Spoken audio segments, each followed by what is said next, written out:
From KVUE News in Austin, you're watching Texas This Week with Ashley Goodo. Good Sunday morning. Vice President Kamala Harris was in Texas this week visiting the Texas-Mexico border. That's where we'll start with the three things you need to know in Texas politics. The vice president traveled to El Paso Friday, where she toured the El Paso Border Patrol station, then held a roundtable discussion with leaders of faith-based organizations, shelters, and legal service providers. Vice President Harris noted her immigration work in Guatemala and Mexico, trying to get to the root issue that prompts migration to America. Harris says she approaches the work on immigration with two principles. One, that most migrants don't want to leave home, and two, that America has the capacity to give people hope and a belief that help is on the way. Democratic state representatives are asking the Texas Supreme Court to overturn Governor Greg Abbott's veto of Article 10 of the state budget. That's the part that funds the legislature. Governor Abbott vetoed Article 10 in reaction to House Democrats breaking quorum on the last day to pass bills. The move killed the Republican-backed election reform bill, Senate Bill 7.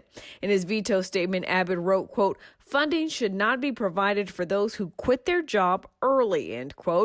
But under the Texas Constitution, the lawmakers will still get paid. It's the more than 2,000 Capitol employees who will lose pay and insurance if the article isn't reinstated by September 1st, the date the new budget goes into effect. Governor Abbott said SB 7's defeat would trigger a special session, and we now know the date. The governor announcing this week the special will start July 8th.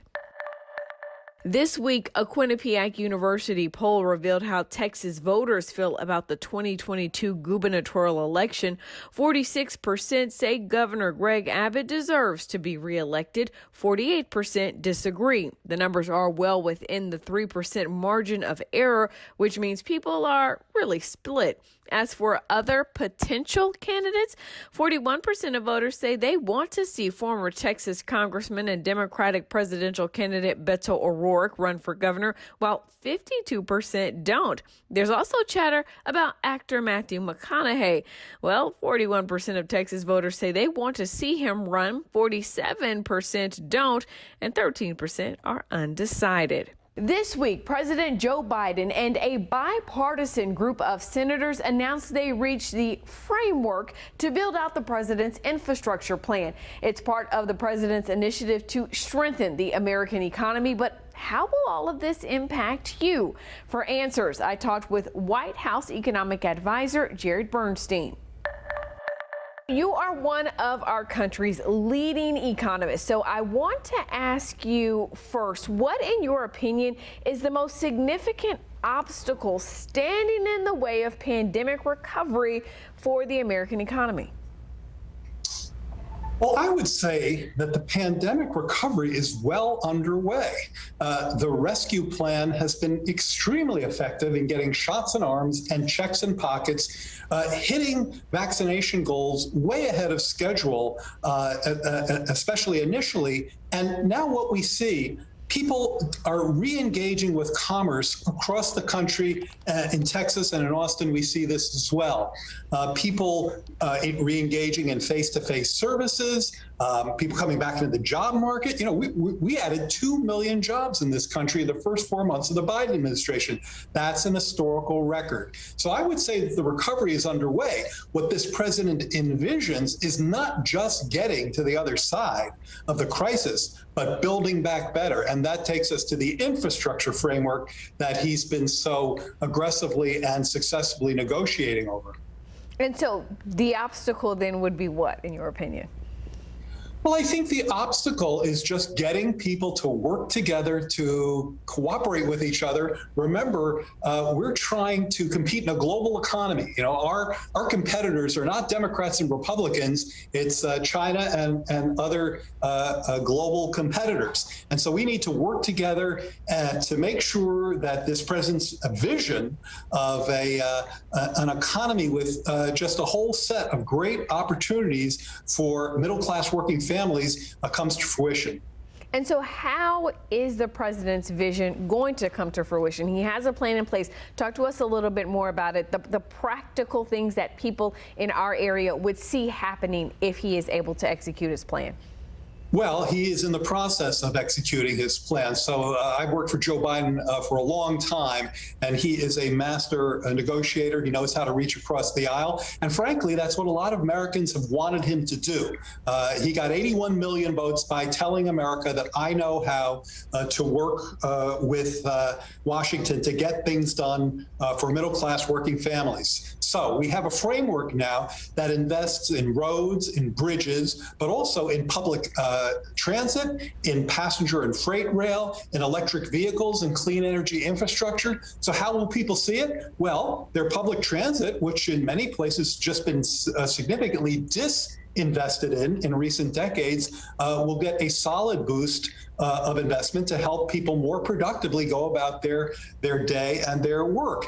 At the same time, when you think about investments in electric vehicle infrastructure, say charging station, those are good jobs. So often case good union jobs that pay well. So it's that kind of investments that deliver for the American people. When we talk about the deal, the framework being agreed upon for the infrastructure plan, the president saying that both sides had to make some concessions. What are some of the concessions he had to make?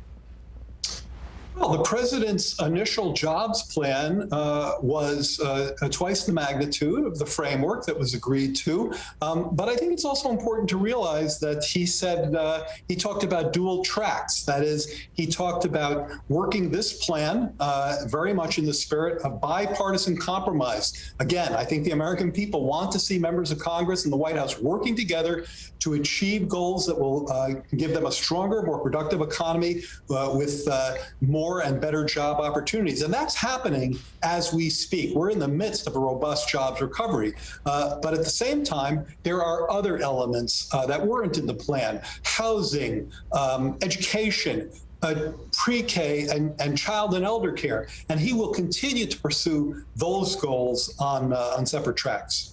You know, when we talk about this plan, the framework has quite the price tag, $1.2 trillion. And I think the big question people want to know when they hear that number is, how are we going to pay for it? Right. So the set of pay-fors that were released in the framework are fairly extensive. I'll focus on one in particular because it comes right from the president's family's plan. This is plucked out of a plan that he very much guided us through. And that is something I think is going to appeal to a lot of people when they learn about it. Increased tax compliance. That is, giving the IRS, the Internal Revenue Service, the resources they need to collect taxes on people above $400,000. So remember, the president has a line in the sand, a pledge the taxes won't go up for anyone with incomes below $400,000. But part of that is making sure that people pay the taxes they owe. There's a lot of tax evasion over that level, having to do with these kind of obscure types of business income that often get underreported. So by improving tax compliance and funding the IRS to go after tax evaders, that helps pay for this plan. And what about your average middle-income American, your middle-income Texan? Are they going to see any impacts when it comes to their taxes to pay for the plan? Certainly no tax increases. In fact, the average middle-class family, especially if they have kids, are seeing tax cuts. And those tax cuts come from a measure that was in the American Rescue Plan that is legislated. It's in the field. People are seeing this now. And this is the child tax credit. That's what I'm referring to.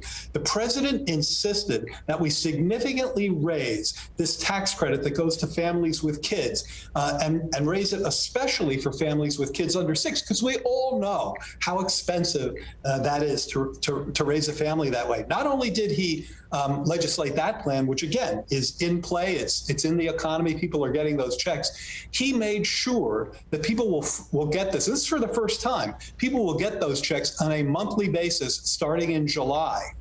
And that is a real advance, not just in economic policy, but in the implementation of that policy. By the way, this increase in the child tax credit has been found to reduce America's child poverty by half. So not only is this an important plan to help people get by in the near term, it's a deep investment in the lives of kids.